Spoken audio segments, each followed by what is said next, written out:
¿Quién fue el que dijo esas palabras? ¿Cuál? Que lo que había sido para mal, Dios lo había troncado para bien. José. José, ¿cierto? Entonces hoy vamos a estudiar es un sermón biográfico. Vamos a hablar de José, ¿cierto? Uno de esos personajes en la Biblia que no vemos cosas como malas, ¿cierto? Como Daniel también, hombres que fueron como muy rectos, ¿cierto? Aunque fueron pecadores porque los que venimos a este mundo pues, tenemos pecado, ¿cierto? Solo uno vino y no tenía pecado, ¿cierto? Sin pecado que es Jesucristo. Entonces, titulo este sermón, no hablar tan duro. Este sermón lo titulo, dice, el trazo de la gracia de la cisterna al palacio. ¿Sí? El pasaje, vamos a utilizar los pasajes que son Génesis 37, 39, 41, 45 y 50. Pero vamos a leer, bueno, ya leímos el versículo principal, ¿cierto? Que era el Génesis 45, 10. Ya lo leímos. Ahora, el propósito general es de consagración. ¿Por qué? Porque cuando nosotros vemos la vida de José, quisiéramos ser como él, ¿cierto? Quisiéramos ser como él, ¿cierto? De consagración. Y el propósito específico es persuadirlo a ustedes, casi sin nada, es persuadirlo a ustedes a que las acciones que hizo él, nosotros también las tengamos, ¿sí? Que nosotros seamos parecidos, que él sea como un ejemplo del Señor Jesús, porque las personas siguieron a Jesús, así como dijo el apóstol Pablo, sed imitadores de mí, como yo de Cristo. Entonces nosotros también tenemos que llegar a eso, a ser imitadores de ellos. Por eso la palabra de Dios nos trata de historias en el Antiguo Testamento para nosotros verlas y hacer lo bueno que ellos hicieron, pero lo malo sí no, ¿cierto? Pero lo bueno nosotros repercutirlo, o sea, volverlo a hacer, ¿cierto? Entonces, el personaje, sabemos que es José, ¿cierto? ¿El hijo de quién? ¿De qué? ¿El hijo de qué? De Jacob, que se convirtió en Israel, ¿cierto? Y la idea principal es que Dios cumple sus planes y recompensa a quien se presta para ello. ¿Qué Dios quiere hacer? Dios ya dijo que quiere hacer su voluntad, pero consta de nosotros. O sea, si nosotros nos dejamos, nosotros somos los actores, ¿sí? Y Él es el que nos dice qué hacer. Entonces nosotros cero gente, porque nosotros somos vasijas útiles. Entonces, una vasija, ¿qué hace? El que la hizo, ¿cierto? Pero nosotros somos vasijas que pensantes, podemos decidir, podemos decir sí y no, ¿cierto? Pero tenemos que decidir sí porque Dios es bueno. Mire, Dios dice que mostró su amor en que su Hijo vino acá a morir a este mundo. Entonces nosotros vemos ese amor que Él tiene por nosotros, un amor muy grande. Y aquí yo voy a hablarles de una introducción. Dice que nosotros, todos tenemos que, hemos experimentado momentos donde la vida parece injusta, ¿cierto? ¿No han pensado ustedes? Hay veces que nosotros vamos a Dios y nos pasan cosas terribles, cosas malas. Nuestro cónyuge nos deja. Una persona que de pronto hemos dado, nosotros le hemos prestado a que sea nuestra amiga, de pronto nos hace cosas malas y nosotros vemos por qué. O sea, yo quiero que me vaya bien, ¿cierto? Pero a veces nos pasan cosas y con el objetivo de ¿qué? De dar un pulimiento. Entonces nos pasan eso y nosotros nos decimos, bueno. Y hay una pregunta, dice, ¿dónde está Dios cuando estas cosas me pasan? ¿Cierto? ¿Por estar haciendo el bien? Hacemos el mal. Lo mismo le pasó a José, ¿cierto? ¿Por estar haciendo el bien? Viene el mal. Y dice que José, ¿quién era? Era uno de los 12 hijos de Jacob, ¿cierto? Uno de los menores. Dice que Jacob lo amaba mucho porque lo había tenido, ¿qué? En su vejez. Entonces, él le había hecho una túnica de colores. A los hermanos no le había hecho túnica de colores. Pero José tenía algo que no era bueno. Había hecho un poquito chismoso.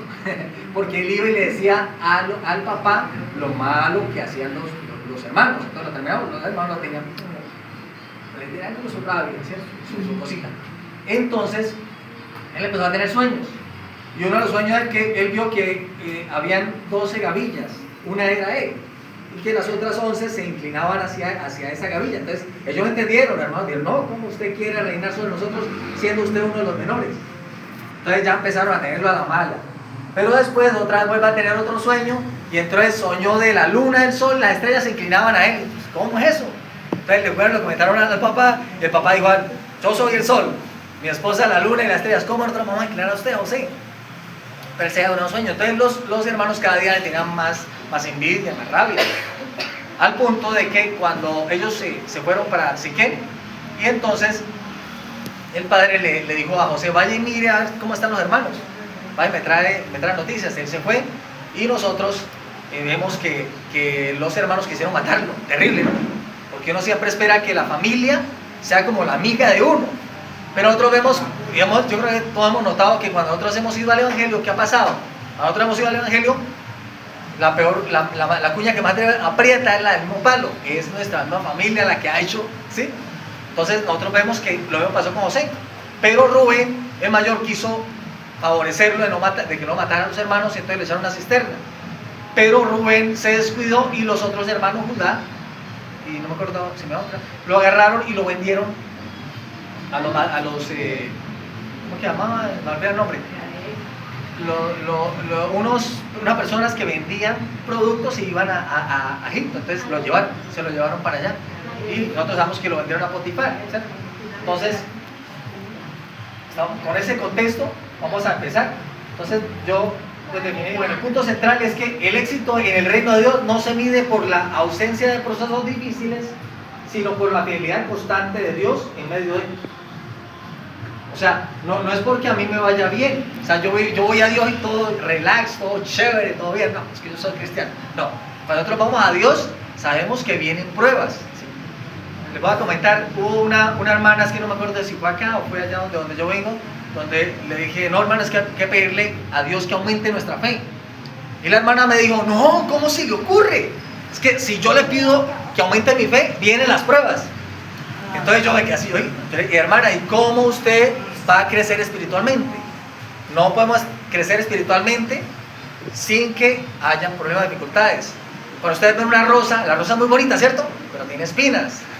Entonces, esas espinas, entonces nosotros tenemos que entender que para nosotros poder ser perfectos, nuestro Señor Jesucristo nos mostró, y Él fue herido hasta muerte de cruz, ¿cierto? Entonces nosotros también tenemos que pasar por momentos, porque este mundo es transitorio. Nosotros sabemos que cuál es el mundo venidero, es el que va a permanecer, y en ese mundo va a haber paz, tranquilidad, pero en este mundo tendremos tribulaciones, como dijo nuestro Señor Jesucristo, pero tranquilos, yo he vencido al mundo. Entonces ya tenemos la oportunidad de vencerlo como Él lo venció, ¿cierto? Entonces vamos a dividir este sermón en 4 puntos, ¿sí? El punto 1 dice la cisterna y el rechazo humano. Entonces, alguien que me pueda por favor leer Génesis 37 del 23 al 24. Génesis 37 del 23 al 24. Vamos a leerlo. Alguien con voz de trompeta que lo lea. Cuando llegó José a sus hermanos, ellos le quitaron su túnica, la túnica de colores que vestía. Lo tomaron y lo echaron en la cisterna que estaba vacía, sin agua. Amén. Entonces dice que ellos lo echaron aquí a la cisterna, ¿cierto? Aquí dice que la túnica de colores representaba la identidad y favor. ¿Por qué? Porque esa túnica representaba que el papá quería al hijo, que nos quería más que los otros. ¿Sí? Entonces por eso era una identidad, o sea, él tenía una identidad con respecto al padre. Y era un favor que le había dado de parte de Jacob, el padre, ¿cierto? Dice, lo primero que el enemigo intenta quitarte en la prueba es tu identidad. ¿Por qué? Porque si nosotros quedamos en la prueba, ¿qué pasa? O sea, él empieza y nos prueba, o nos tienta más que todo, porque es que cuando nosotros hablamos en el griego, prueba y tentación tienen la misma palabra, pero Dios no tienta, ¿cierto? Entonces nosotros tenemos que saber el sentido, ¿cierto? Entonces acá es la tentación, cuando Dios nos tienta, quiere quitarnos la identidad. ¿Cuál es la identidad? Ser cristianos, porque a eso venimos, nosotros estamos capitando para ser cristianos. Entonces, pero Él quiere decirte, mire, usted es mentiroso, usted no es cristiano. Eso es lo que, cuando nosotros caemos, eso es lo que hace Satanás, darnos la identidad. Y aquí dice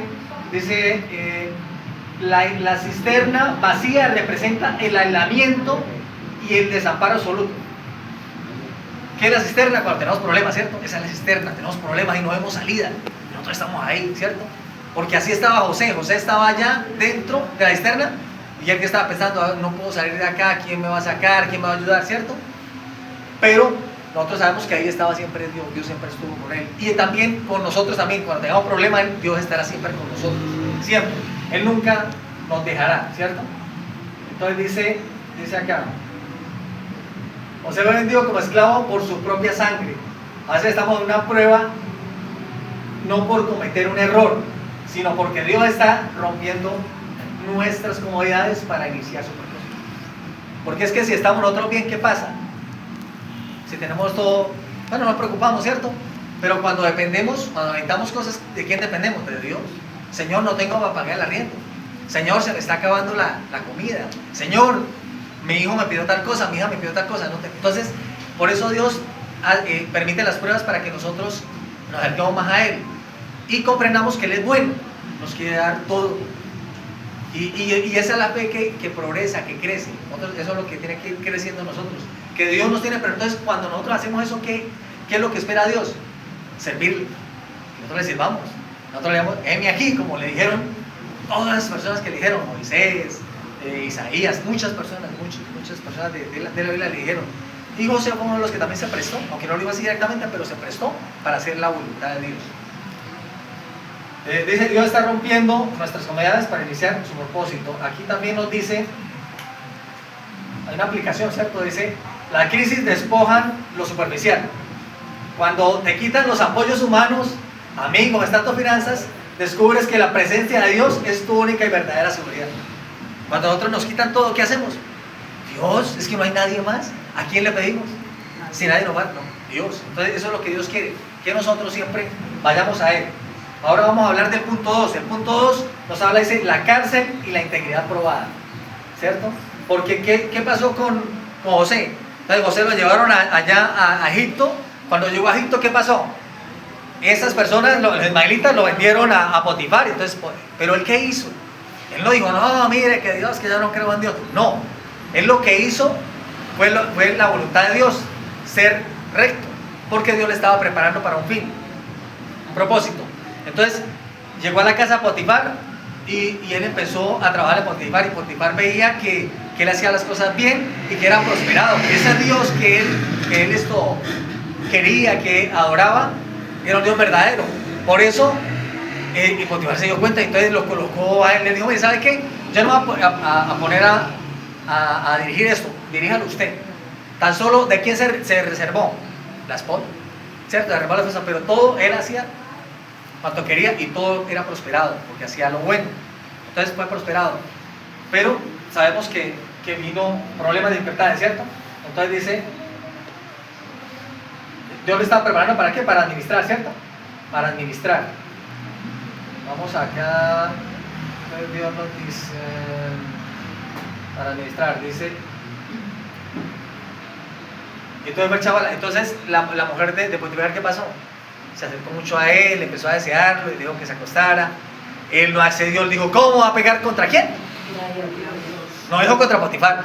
Primero que dijo, contra Dios, ¿cierto? Porque él sabía, conocía los mandamientos, porque antes no había escritura. Entonces era de padre a hijo que se predicaba, o sea, se contaba la historia.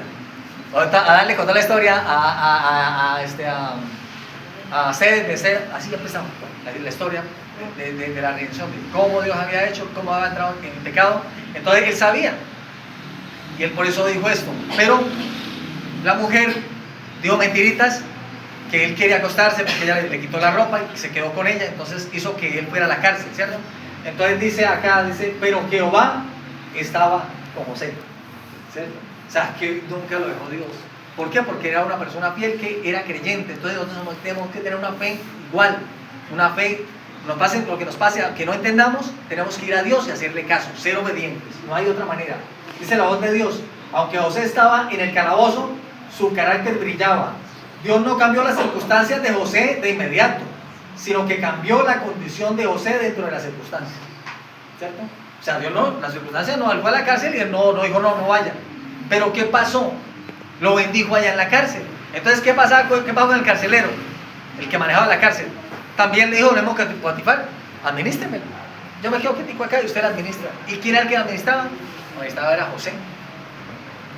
Dice, no dejes que el ruido de la injusticia apague la voz de tus principios bíblicos. No dejes que el ruido de la injusticia apague la voz de tus principios bíblicos. Mantener la integridad cuando nadie lo ve o nadie te ve. lo que califica tu fe para el siguiente nivel. O sea, el siguiente nivel. Si yo estoy pasando por una prueba, tengo que vivirla, ¿cierto? Dios va a estar conmigo. ¿Para qué me va a capacitar? Para esa prueba me va a servir a mí para no caer en otras. Y para aprender de esa prueba. ¿Por qué Dios lo hizo? Porque lo que estaba pasando a José no era por estar en el mal. Él estaba haciendo el bien, ¿cierto? Él estaba haciendo lo que tenía que hacer, orar, o sea, bueno, no estudiando la Biblia, tenía su conocimiento, pero sí hacía lo que Dios nos decía a nosotros, hacer el bien a las demás personas, y él lo estaba haciendo. Vamos a ver el otro tópico. El punto 3 dice, el palacio y la promoción divina. Entonces, vamos a leer Génesis 41, 39 al 40. ¿Alguien que me pueda leerlo, por favor?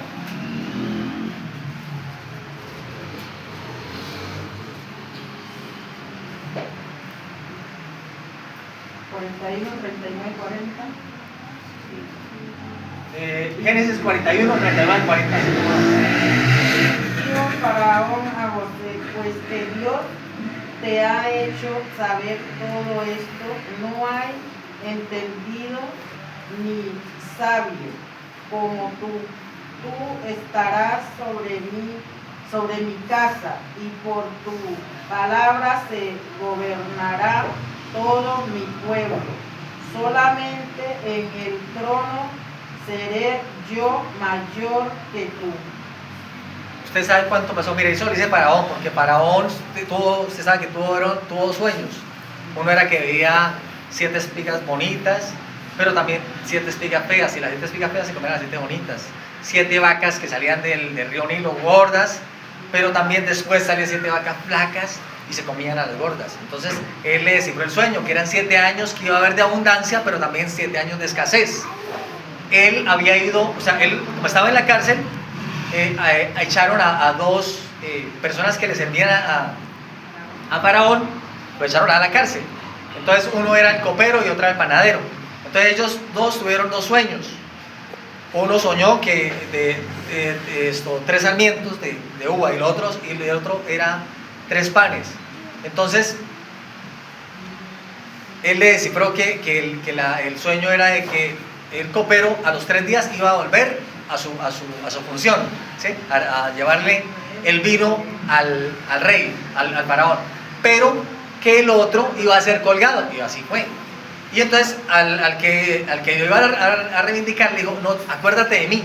Pero resulta que el copero cuando subió, cuando otra vez fue reivindicado, se le olvidó algo. O sea, Dios permitió una amnesia, que en ese momento no era la oportunidad de él emerger. Y acá nos dice que él duró 13 años, terrible, ¿no?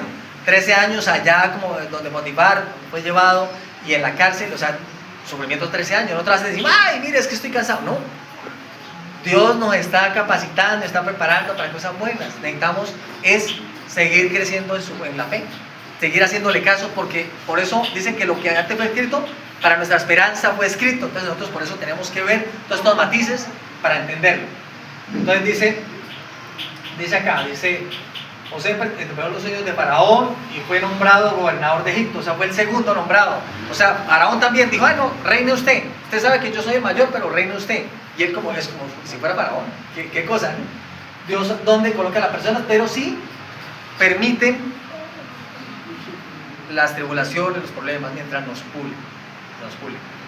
De ahí para allá yo creo que tuvo problemas él, dificultades, pero ya eran más leves, porque su fe había crecido, ¿cierto? Y acá nos dice, dejar la seguridad de lo conocido para asumir responsabilidades gigantescas requiere una fe madura. Es que Dios no nos puede colocar en una parte si nosotros si no nos prueba, si no nos prepara. Al pastor acá, el pastor de Santiago, también lo preparó para ser pastor. Y él tuvo muchos problemas, yo creo, ¿cierto, pastor? Tuvo muchos problemas, muchas dificultades, ¿cierto? Pero ¿qué? El pastor perseveró, y mire que Dios lo hizo pastor, y por medio de él muchas personas han conocido el Evangelio. Entonces vemos que tenemos que soportar la prueba, que soportarla. Él la soportó, y 13 años la soportó, ¿cierto? Nosotros de pronto un poquito más, pero es que nosotros tenemos mucha luz. Nosotros estamos al final de la historia, de tanto que ellos estaban en el comienzo, ellos no sabían lo que nosotros sabemos. Entonces nosotros tenemos que saber que nosotros estamos al final, tenemos mucha luz, entonces tenemos que absorber la luz, porque a nosotros también se nos va a pedir bastante. Dice que al que mucho se le dio, mucho se le pidió. La aplicación dice: Dios no te promueve para que te jactes, sino para que sirvas. El palacio no era el premio por su sufrimiento, era plataforma para cumplir la asignación de salvar naciones del hambre. ¿Por qué Dios llevó allá a José? ¿Por qué Dios permitió todo? Porque Dios sabía que venía una hambruna y que si no había preparación, el pueblo iba a morir. ¿Qué es lo que quiere Satanás? ¿Quién provoca las cosas malas? Satanás. ¿Y quería qué? La hambruna, ¿para qué? Para que el pueblo de Israel pereciera. Él sabía que por medio del pueblo de Israel iba a venir la siguiente que iba a aplastar la cabeza, iba a venir nuestro Jesucristo. Él la cabeza pronto no la entendía, pero fue entendiendo poco a poco. Entonces él sabía que si él dañaba, destruía la simiente, por donde iba a venir nuestro Jesucristo no podía venir. ¿Sí? Entonces muy inteligente, ¿cierto? Pero eso hace que nosotros tengamos problemas, dificultades para irnos, porque Dios con cada uno de nosotros tiene su propósito.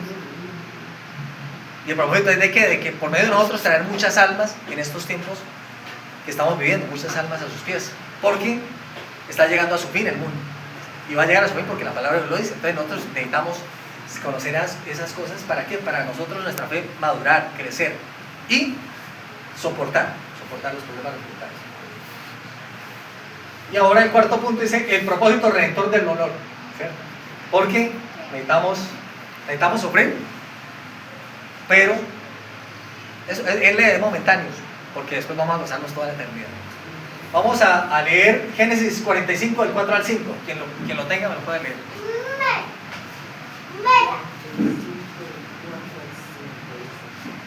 Entonces dijo José a su hermano: acercaos ahora a mí. Y ellos se acercaron y le dijo: yo soy José vuestro hermano, el que vendisteis para Egipto. Ahora pues no os entristezcáis, ni os peséis del haberme vendido acá, porque para preservación de vida me envió Dios delante de vosotros. Entonces recordemos que José ya se convirtió al segundo, después de Faraón, segundo, y él empezó a hacer graneros, y esos 7 años fue de mucha abundancia. Entonces llenó esos graneros de trigo, para después, cuando empezaron los tiempos malos, entonces de todas partes de Europa venían ahí a buscar comida, porque era el único centro donde había comida, el único país donde había comida. Y sabemos que Jacob, como también estaba ya muriendo de hambre, mandó a sus hijos, ¿cierto? Y ellos llegaron allá, él los conoció, pero empezó como a mostrarse a ellos poco a poco, ¿cierto? Con pruebas. Pero al final, él se revela. Y entonces, ¿qué les dice?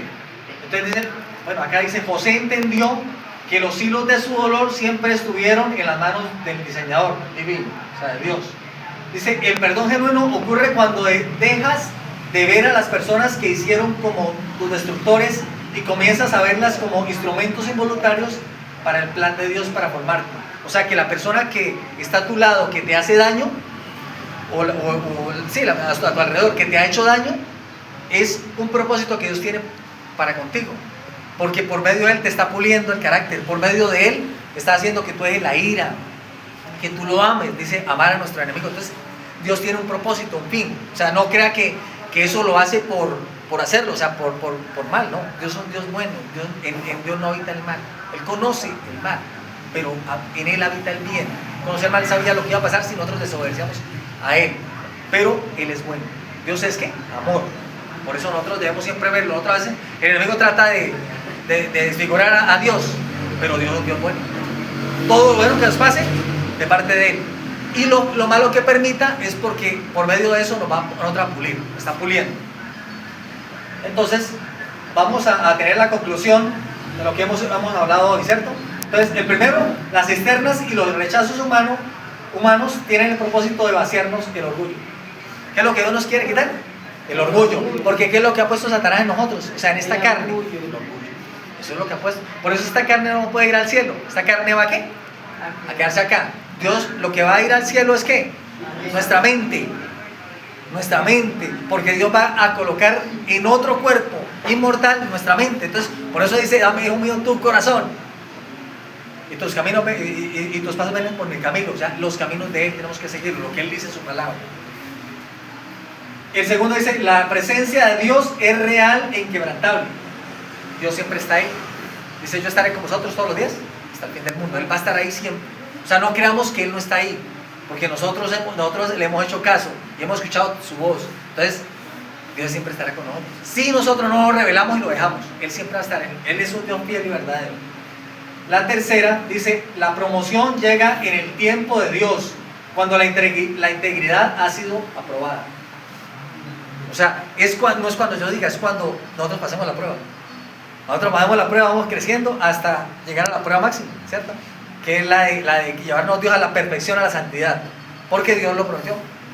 Sed perfectos, como mi Padre es perfecto, y sed santos como yo soy santo. O sea, tenemos que llegar a la perfección de la santidad. Es acá. A usted va a decir, no, la perfección se consigue allá, no, es acá. Porque cuando nosotros muramos, o somos perfectos o no somos perfectos. Porque allá ya no se puede arreglar el carácter. Es acá que se tiene que pulir. Es acá. Sí, es acá. Y el cuarto tópico dice, el dolor del pasado cobra sentido cuando se convierte en un instrumento de salvación y perdón. Ah, ahora yo ya entiendo por qué sufría. Ahora sí. Vamos a entender por qué. ¿Cuál es el propósito de Dios con nosotros? Eso es lo que Dios siempre ha querido que nosotros entendamos.